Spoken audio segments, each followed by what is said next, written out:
भगवान राम पैदा ही नहीं हुए थे? मैं आपको पूछना चाहता हूं, क्या भगवान राम का जन्म हुआ था? आवाज इटली तक पहुंचनी चाहिए। ये राम और रोम की लड़ाई है मित्रों। क्या भगवान राम का जन्म हुआ था? माता सीता का जन्म हुआ था? माता सीता और प्रभु राम की शादी हुई थी। माता सीता का अपहरण हुआ था। रावण उठा के ले गया था, लंका ले गया था। उसको ले जाने के लिए प्रभु राम गए थे, जाने के लिए पुल बनाया था। आपको मालूम है, उनको मालूम नहीं है।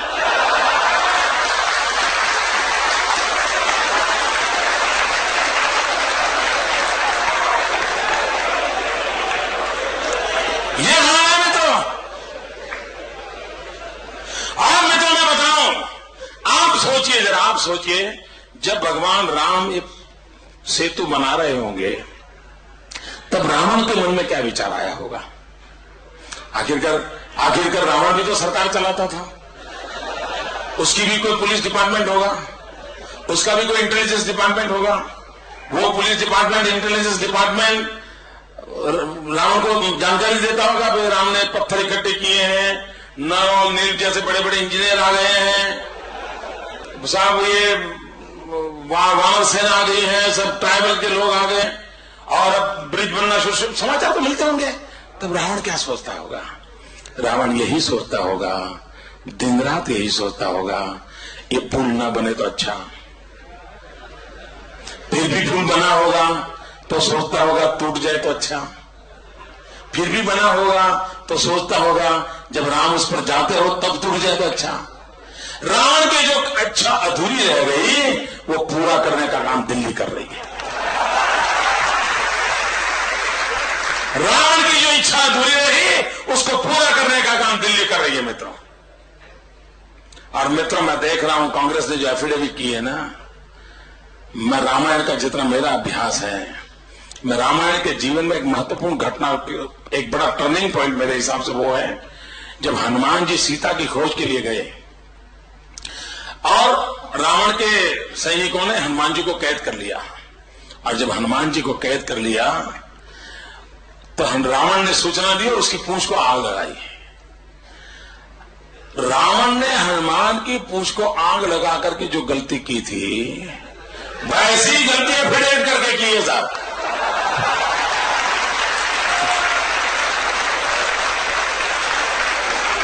वैसी ही गलतियां फिर करके की है मित्रों। और ये निर्लज्ज लोग देखिए मित्रों, ये निर्लज्ज लोग कह रहे हैं कि ये राम सेतु समुद्रम प्रोजेक्ट तो अटल जी की सरकार ने क्लियर किया था। मुझे बताइए कभी हमने ये कहा है कि विकास के लिए सेतु नहीं बनना चाहिए? सबने कभी कहा है भाई? मैं तो आज भी कहता हूं बनना चाहिए।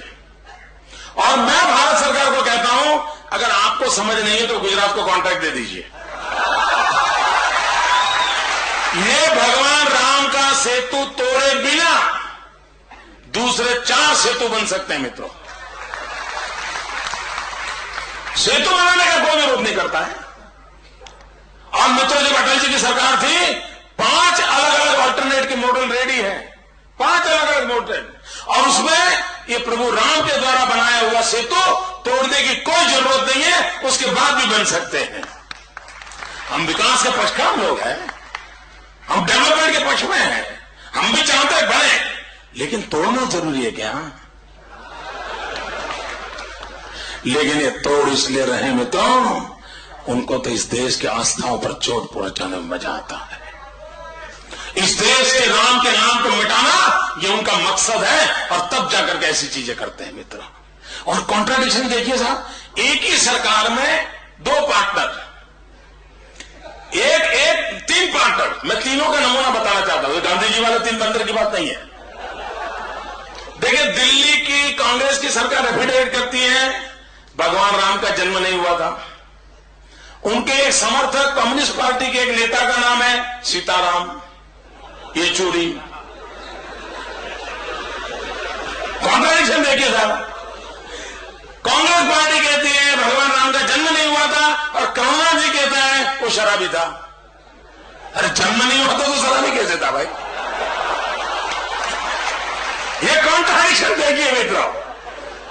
कॉन्ट्राडिक्शन देखिए। ऐसे ही लोग मित्रों, कोई जिम्मेवारी नहीं मित्रों, कोई दायित्व नहीं, जो मर्जी पड़े देश को खींचते चले जा रहे हैं। और मैं कांग्रेस के लोगों को पूछना चाहता हूं, आप 60 साल तक सत्ता पर महात्मा गांधी का नाम लेकर के पहुंचे हैं। जब भी आपको मौका मिला आपने गांधी का उपयोग किया है। अगर आप मानते हैं कि गांधी का जन्म हुआ था, मैं कांग्रेस वालों को पूछना चाहता हूं, आप मानते हैं गांधी हुए थे, तो आपको ये याद है कि गांधी आजादी के आंदोलन के समय भी हर दिन रघुपति राघव राजा राम भजन करते थे? क्या कांग्रेस वालों में हिम्मत है जो कोर्ट में जाकर के कहते हैं कि भगवान राम पैदा नहीं हुए थे, महात्मा गांधी की समाधि पर प्रभु राम का नाम लिखा हुआ है, क्या कांग्रेस में दम है जाकर के मिटा सके? और तब जाकर के मित्रों, एक नागरिक के नाते हमारा कर्तव्य बनता है इस देश की भलाई के लिए, इस देश की संस्कृति के लिए, इस देश के विकास के लिए, इस देश की संस्कार सरिता के लिए आओ हम मिलजुल के काम करें मित्रों। आइए हम प्रगति की ओर चलें मित्रों, विकास के नए आयामों को सर करें मित्रों, गरीबों की भलाई के लिए सोचें।